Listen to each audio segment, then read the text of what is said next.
Our cover story tonight is about a plane crash. The Ethiopian Airlines. Everyone on board died.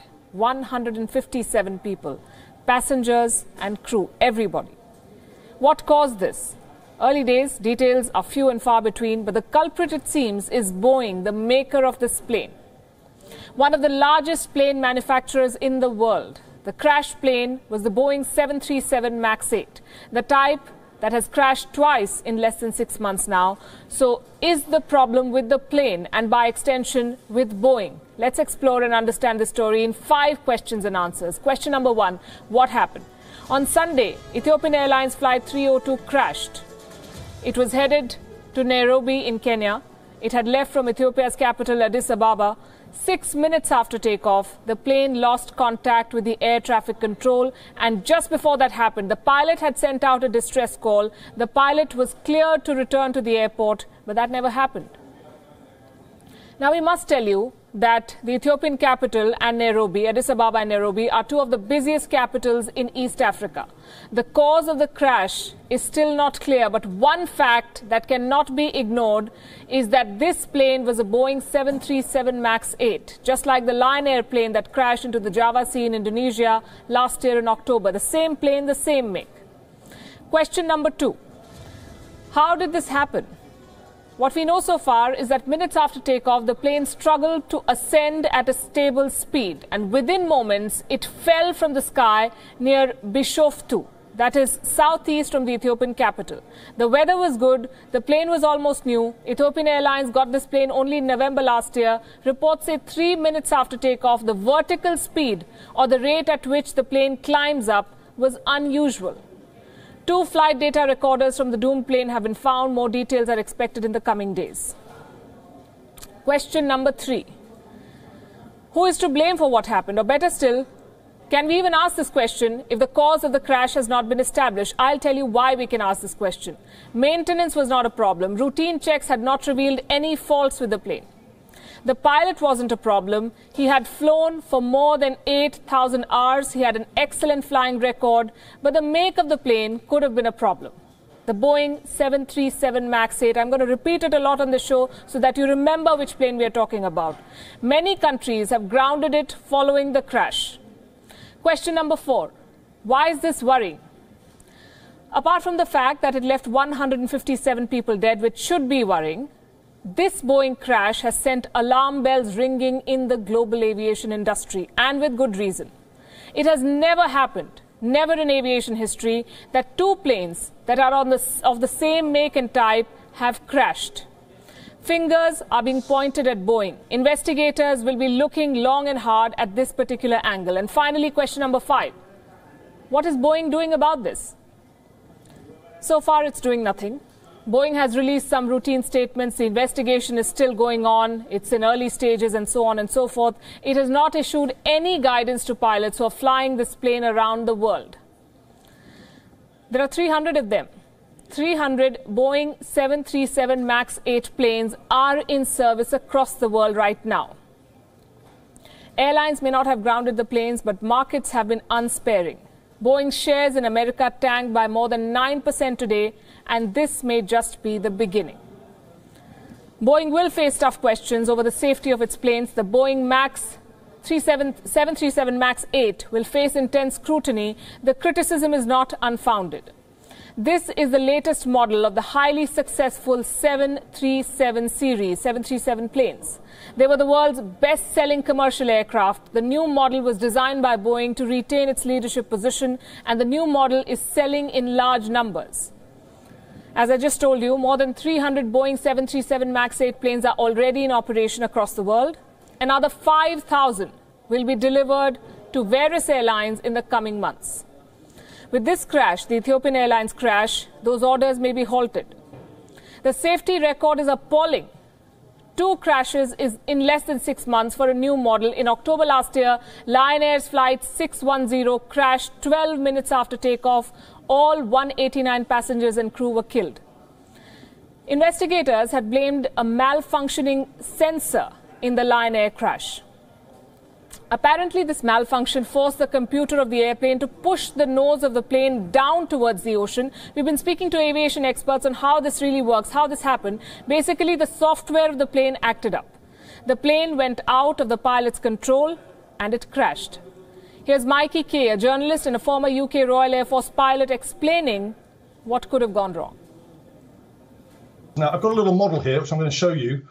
Basically, the angle of attack this is the leading edge and this is the trailing edge of a wing. If we draw a line between those two and then the forward airflow, that angle that is created is called the angle of attack. And the 737 MAX 800 has angle of attack sensors that feed into what's called an MCAS system. It's the Maneuvering Characteristics Augmentation System. And what it does is a digital box that senses if there is a problem with the angle of attack. Because if the angle of attack increases too much, then the aircraft will go into what's called a stall, and that's a catastrophic loss of lift. So this new aircraft, the 737 MAX 8, had these sensors that fed into this digital box that automatically pushed the nose down of the aircraft to increase the speed and get away from the stall. Now, it was erroneous information from the angle of attack sensors on the Lion 8 crash that caused that. Well, that is not all. The charges against Boeing are serious. It added new features to the plane, but it did not train pilots to use them. This is something that many pilots around the world have said on record. They say that they were not aware about some of the new features of the Boeing 737 MAX 8. Nobody told them, nobody trained them. It's like flying a new machine without knowing how to. Some pilot unions in America even complained that the new features should have been detailed, at least in the flight manual. And this is just one of the many things that are going against Boeing right now. Look at the parallels between the crashes in Indonesia and Ethiopia. The plane was of the same make. The crash happened soon after takeoff. The problem began when the plane was ascending. The pilots reported that they were having difficulties. Both wanted to return to the airport. Both crashed. What is to say that it will not happen again? Why did Boeing hide its upgrade details? What is the world doing about this criminal lapse? Some countries and airlines have grounded Boeing's planes. China, for one, has one of the largest fleets of the Boeing 737 MAX 8, and they have grounded all of those planes. Indonesia has followed suit. Soon after the crash, Ethiopian Airlines also decided not to fly any Boeing 737 MAX 8 plane. Have grounded all Boeing B737-8 MAX fleet, which Ethiopian Airlines was operating and which was involved in yesterday's accident, as a precaution safety measure. But this does not mean that the incident was related with defects on this specific fleet. But we have taken this as an extra safety precaution. What about India, you may ask? We are thinking about it. Minister of Civil Aviation Suresh Prabhu has ordered the safety assessment of Boeing 737 MAX in India. The watchdog is the Directorate General of Civil Aviation. What are they doing? They're also gathering more information about these planes. In the meantime, the Boeing 737 MAX 8, which is a potential flying coffin, is still operating in India. Two Indian airlines, Jet Airways and SpiceJet, use these planes. SpiceJet has 13 of them, 13. All 13 still believed to be in operation. Jet Airways has 5. Reports say that Jet has grounded them, but the reasons are different. Jet is cancelling too many flights anyway. It has not paid the lease for the Boeing planes, so technically Jet Airways is not being allowed to fly these Boeing planes. The DGCA, the watchdog, might issue more instructions tomorrow. Fly safe till then. Meanwhile, coming back to Boeing and its safety record, the company has sold a record number of planes around the world. It's one of the biggest in the world. In the last 20 years, 24 have crashed. That's more than one plane every year. Since 1999, Boeing's planes have crashed 24 times. I repeat, more than one plane crash every year. The Airbus is the closest competitor to Boeing. The Airbus A320 is the closest rival to the Boeing 737 planes. Since its launch, the Airbus A320 has crashed a total of 35 times. It doesn't inspire much confidence, does it? Both companies are currently locked in a heated battle, a dogfight to sell fuel-efficient planes. For the last 10 years, Airbus has beaten Boeing in new aircraft orders. But last year, Boeing got ahead. Boeing won 893 orders last year. Airbus got only 747 orders. The Boeing 737 has been very profitable for the company. Last year, Boeing shrugged off the Indonesia crash, the Lion Air crash, recording $100 billion in revenue. The 737 MAX is the fastest selling airplane in Boeing's history. Last year, 72% of the company's deliveries were the 737 planes. But the 737 MAX 8 is a new aircraft. It has been in operation for only a couple of years. Ethiopian Airlines got this plane only in November last year. It had been in service for barely 4 months. These clearly are turbulent times for the world's largest aircraft maker. 346 people have lost their lives in the last 5 months. They were all flying the Boeing 737 MAX 8. The company's attitude and its response is not helping its case. We must know that aircrafts are expensive. We know that. To convince an airline to buy new planes, you need a good pitch. Many airline makers, aircraft makers rather, claim that old pilots can fly upgraded planes. Training pilots on new systems is a very costly proposition. So aircraft makers do not disclose the need. They say the old pilots can fly these upgraded planes. It saves them cost. It helps them sell planes. The same happened, it seems, with the 737 MAX 8. Pilots around the world have now complained that they were not trained to handle new automation features. And by the looks of it, nobody is in a hurry to fix this deadly problem, and nobody is holding Boeing accountable for this brazen fraud that amounts to murder. So finally, who is to blame here? Is it just the aircraft maker or the airline as well? And the regulator, what are they doing? Let's start with the aircraft maker. They're hiding behind the old line that investigation is on. But the scrutiny, we can tell Boeing, will not end. This latest crash is a major blow to Boeing. The MAX aircraft is very important for the company. It is giving the company major profits. 64% of Boeing's production till 2032 will be for the MAX airplanes. They better be safe. This crash has left both the travelers and investors worried now. Pilots are also complaining about the lack of information and training. So are Boeing's new planes flying coffins? This is where many turn towards the aviation watchdog for a credible analysis. What are they doing? It's their job to tell us what is safe. While the American regulators have been proactive after the crash, the Indian response so far has been largely reactive. India's DGCA is now expected to issue additional safety measures for operating the Boeing 737 MAX. So far, experts have raised questions over the track record of the DGCA itself. We spoke to Captain S.S. Panesar, who was the former director of flight safety and training at Indian Airlines. This is what he told us. I have no faith in DGCA. I can quote you incident in Indigo and Go Air. For last 2 years, 90 engines have failed, Pratt & Whitney engines. They could not ground the aircraft. Well, so who do you trust and what can you do as a passenger? Ahead of booking your travel, insist that the airline shares with you which plane you're flying, the make of the plane. This information is normally available while booking online. If that isn't the case, call up your airline, demand the information. As far as airlines are concerned, they need to do this to ensure that the passengers remain safe. They have to make their pilots very alert during the flight, to monitor the instruments continuously, because on long flight, they have to have one senior pilot in the cockpit, and they have to continuously monitor the instruments and take corrective action for any eventuality that may come in the aircraft. Because long flight, normally one senior pilot goes away and they should not leave the cockpit. They'll be more careful to monitor the instruments while flying these aircraft.